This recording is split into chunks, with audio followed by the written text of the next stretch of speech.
So my name is Beth Fascitelli. I work with Metaculture in India. We're based out of Bangalore. And I have the privilege today of moderating this panel. I'm going to let the panelists actually introduce themselves.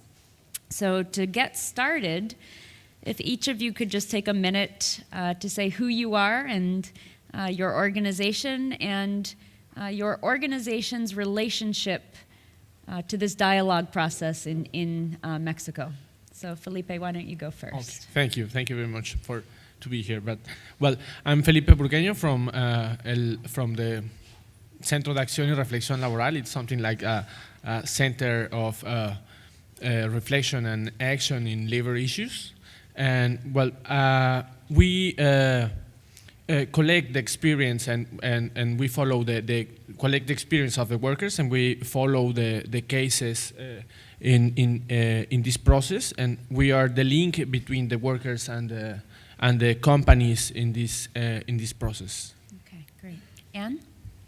Hello, my name's Anne Lindsay, and I work for the Catholic Agency for Overseas Development. I'm based in the policy team there, looking at issues relating to the private sector and development. And the link is that CEREAL in Mexico has been a partner organisation of CAFOD for, I think, well over 12, 13 years.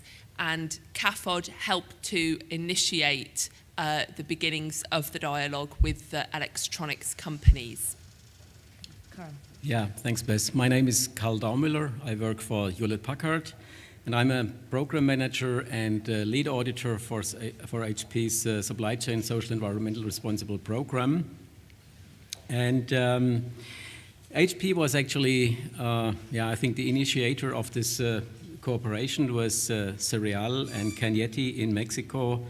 And also being not Mexican and not directly engaged in this project in Mexico, my colleagues directly work with Felipe and Cañetti in Mexico, and in my role of this auditors team, I am in regular contact with my Mexican-based colleagues, so I have quite some insight of this program. Great. Okay, so as you know, this case is about a dialogue process that was initiated around issues in the electronics industry in Mexico, and particularly focused or located in Guadalajara, which Anne has told me is kind of known as the Silicon Valley of Mexico. I think to start, I'd like to ask Anne, who really was from part of this process right from the start, if you could kind of set the scene. What was the situation internationally as well as on the ground prior to the start of the dialogue? And what were the dynamics in the relationships amongst the different stakeholders who eventually came together, but before they came together? I want to take you back to 2003, 2004, and this was a time when CAFOD had launched a public campaign based on research done in 2003, which was called Clean Up Your Computer. And this was like some of the publicity that we used. And the public action in the UK was actually people sending emails to Hewlett-Packard, Dell and IBM as the then most important manufacturers of personal computers, calling on them to make sure that there were good working conditions in their global supply chains. Some of the issues I'll just flag up were issues around overtime and low wages, some health and safety working conditions. Discrimination was a big issue. Denial of benefits and payments that workers were actually entitled to under the law. And then denial of union rights. I think at the time when the first CEREAL report came out, it was more or less a shock, and there was quite fear that the electronics industry could suffer in Mexico. basically maybe no investments, or brands would think of relocation of their production. So this was the main concern. And also about this shame and blame at that time. We need to come from confrontation to dialogue and to understand both needs. So the needs of being workers' representatives or an NGO, but also to explain to the NGO what are the business needs. The companies, especially the Mexican executives, are very, very sensitive about press coverage. And so as part of the formal agreement, Cereal said that they would compromise by then, when a case came up, giving the companies a chance to explain rather than going straight to the press. We provide research and evidence about the current state of play in Mexico in the labour industry. So we don't want the dialogue to mean that we can't talk about the evidence that we found. So with the research report, Cereal gives the companies a chance to address the problems in the particular case studies, and they get a chance to kind of give their comments on draft case studies before it's published. The general reason why there is this dialogue in place is to improve working conditions in general. In this case, especially in Mexico, but this is also on a global basis. So I think this is the first and foremost reason to do so.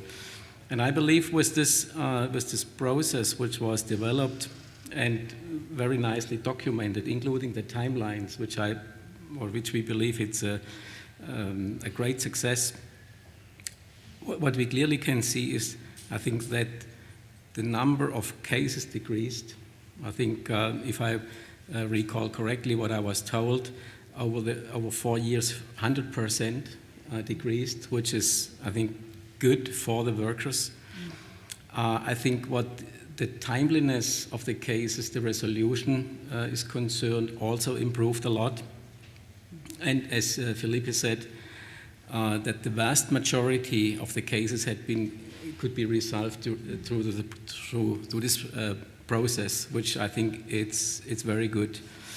And I think the other point is, and this results in, I think in the reports, that the brands and that the suppliers have a chance to respond to cases before it's going to be publicized, which is, I think, a win-win solution for both, for Cereal, but also for the brands and for the suppliers. Okay. In the beginning, the most frequent cases are related with discrimination, toxics, and accidents, and there are very obvious problems. But now we noticed an increase of these kind of issues, no? And yeah, I think that this process is an easier way to solve a case for the workers. And yeah, in average we talk 1 or 2 months for solve a case, and with more successful results with this process. Yeah, Sure. and. Yeah, but I think that as a result of this dialogue, we can in this moment we can talk with the companies about the freedom of association and living wage and other structural problems, and it has taken many years to get these issues on the agenda with the electronics company, you know. Regarding to the future of the mechanism, I think that it's not enough just to involve a local representatives of the companies. We need to involve another higher levels of the company, because sometimes the local representatives can't make structural changes. They don't have a sufficient authority to do that. The companies must talk directly with the workers and involve the workers in this process.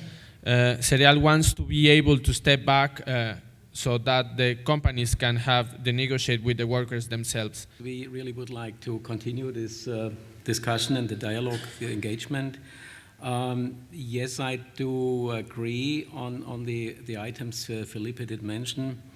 And I also can admit that I think there is a different level of the engagement of the individual Cañete members and companies. But specifically, Sareal and CAFOD at the moment are evaluating the dialogue against the guiding principles criteria.